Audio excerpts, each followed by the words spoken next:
I watched literally every single time travel anime, so you don't have to. シュタインズゲート Steins Gate is about a bunch of autistic kids that invent a time machine by accident with a cell phone and a microwave. And while that sentence should have sold it to you if you're even the slightest bit cool, for some reason, a lot of people think the beginning is slow. Yeah, sure, I guess if your expectation from anime is two morons staring at each other and yelling for 20 minutes, only interrupted by the occasional titty bounce, I guess it could be considered slow. But if you're someone who enjoys watching horror of horrors, characters sitting down to talk like actual fucking people, you'd probably like it because they're just so goddamn funny. Steins Gate tackles all this fantastical shit about time and space and the universe, but it never, ever forgets that stories are not about the universe. Stories are about characters, they're about people, they're about us. Steins Gate, at its heart, is a story about loneliness. It's about a bunch of kids who come together because their only desire is to be loved by someone. This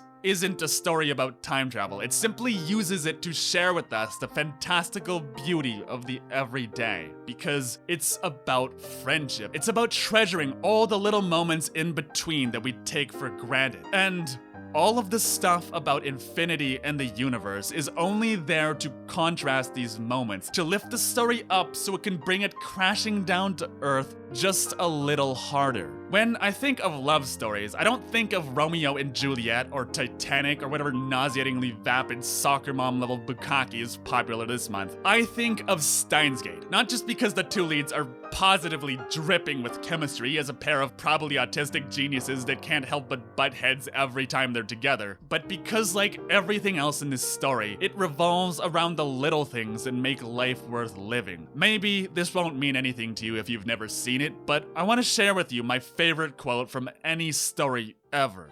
今だけはアインシュタインに文句を言いたい気分ねえ岡部時間は人の意識によって長くなったり短くなったりする相対性理論ってとてもロマンチックでとても切ないものだね Somehow, being almost violently intelligent only makes this story even more human. エスティアシュタインズゲート